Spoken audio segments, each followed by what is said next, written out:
I'll just point out that today we're here on the west front of the Capitol. We're overlooking the National Mall. It's a beautiful sight that a lot of the American people will not be able to experience today.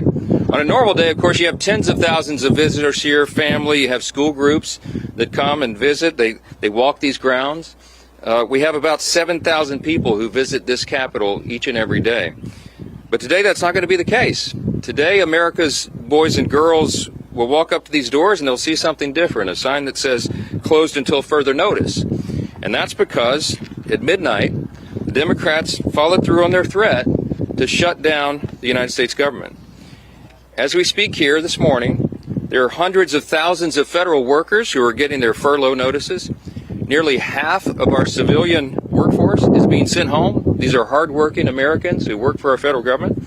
Our troops and our Border Patrol agents will have to go to work, but they'll be working without pay.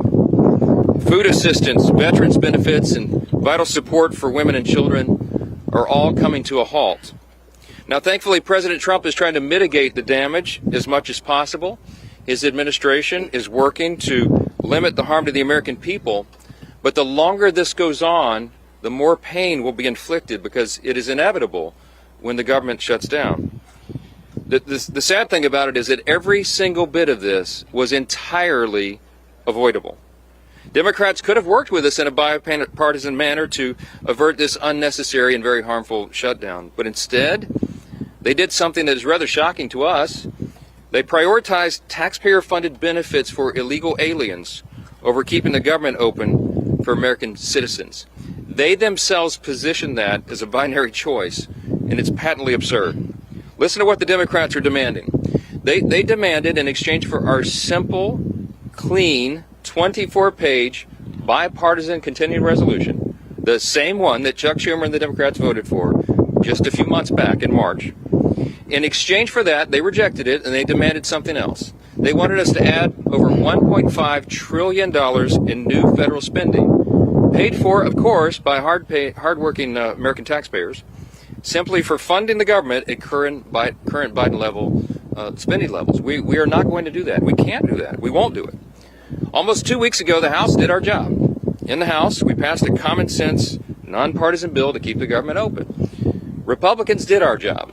We had one Democrat join us there, so it was bipartisan.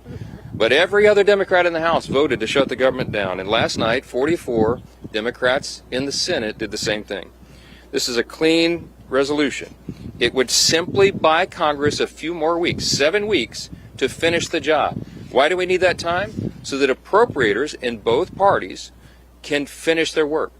They've been restoring regular order. They've passed 12 separate bills out of committee in the House, and the Senate has done its work as well.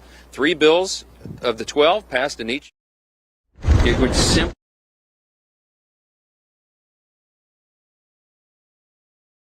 so that appropriators in both parties can finish their work.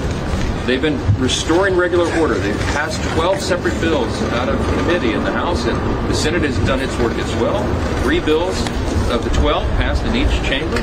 They don't line up exactly, so there's a conference committee constituted, the first time in years that that's happened. We just need more time because we ran out of the clock at the end of the fiscal year, September 30th. This is very important to note.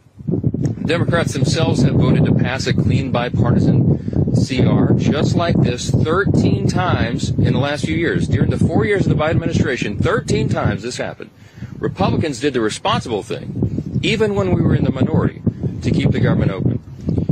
And today should be no different. There is nothing new in this legislation. There's no poison pill. There's no partisan tricks. There's no gimmicks whatsoever.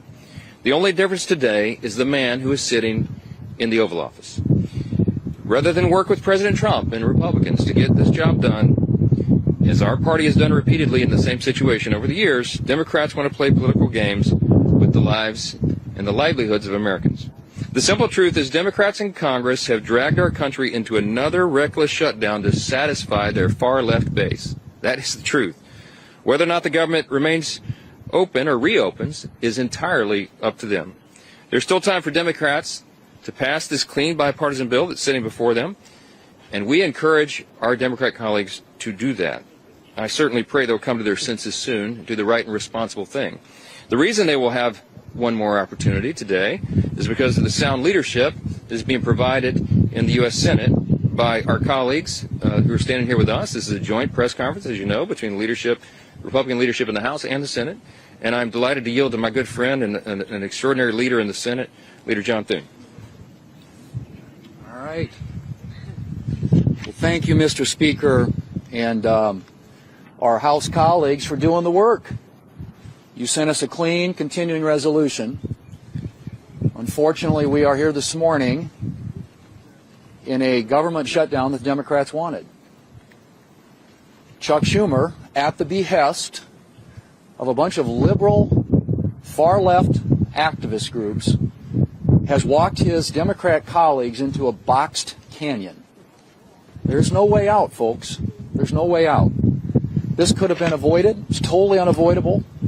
And everybody's now asking the question, how does this end? Well, it ends when the Senate Democrats pick this bill up, passed by the House of Representatives, and vote for it. It's on the floor of the Senate. We're going to vote later this morning on this, 24 pages. Does this look partisan? Does this look dirty to you? 24 pages to fund the government. Nothing more, nothing less, nothing else. The House kept it simple. We kept it simple in the Senate. This is something, as the Speaker noted, that 13 times in the past Senate Democrats have done when they were in the majority and Joe Biden was in the White House. This is a very straightforward issue. It's not complicated.